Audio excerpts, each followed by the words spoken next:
Hi, my name is Charlotte, and what I'm looking forward to in learning this class is gaining a better understanding of the difference that I could make in my individual community. I think that's something that it kind of feels like it's just out of touch. It sounds like something that would be good to do, but it just feels like I don't necessarily know how to make an impact in my community as a nurse. And so I'm looking forward to learn more about that and then to see how that could, go past my individual community and be helpful in, you know, any other aspect of nursing.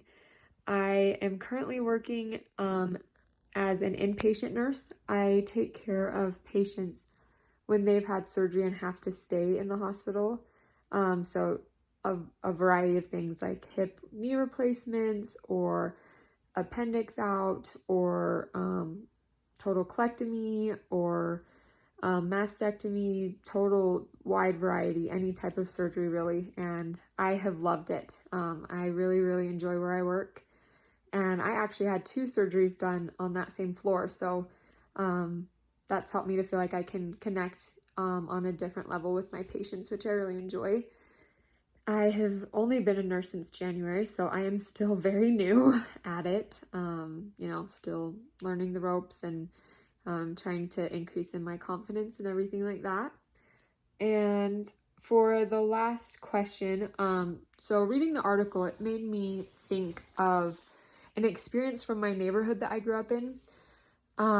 There is a really busy road that, the speed limit is like 40 or 45, and it's, kind of just like in the middle of the neighborhood, and there's a lot of like stores and restaurants and things along that road. And there was like a pedestrian crossing in the middle of this road, like right after the cars are coming up the top of a hill. And I can remember growing up, like everyone just talking about how dangerous this was and saying they need to put a stoplight in there. It's not safe to just have a crosswalk in the middle of this busy road, especially at the top of a hill when cars can't really see where people are crossing yet when they are going fast and getting to the top.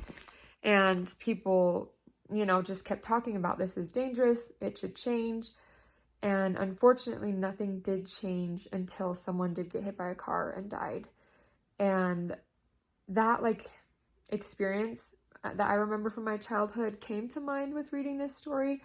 And I think it can be applied in a couple different ways. I think within the healthcare system, it can be applied to, the fact that maybe us as healthcare workers, we see things that should change, that need to change. But until something really bad happens, it might not get changed by those people higher up. And I think that is really devastating because, when we see something that needs to change, that we could help prevent some serious harm, but there's not the evidence that that needs to change until something really bad happens, then there can be a lot of, pushback from the higher up. I've noticed that with different concerns that people have brought up to, managers or educators or like bosses or anything like that. I think it can also be applied to like the patient side that, we tell them, hey, like you need to take care of your health, you need to stop doing this, you need to start doing this, or, this is a danger to the public health, things like that.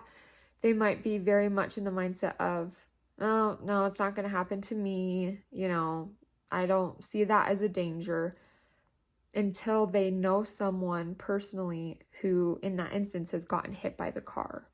When it becomes a real part of their life, then they start to pay attention to that danger, whether it's themselves having some kind of, interaction with their health, or a family member, a friend, someone that they care deeply about. If they are affected in a negative way by something, then they're going to start to pay attention and say, hey, a stoplight needs to be put up here, using that analogy. So that's something that I think, in the public health view as well as the medical personnel view, we can try to think of is how can we put up this stoplight first before waiting for someone to get hit by a car. So those are kind of my thoughts.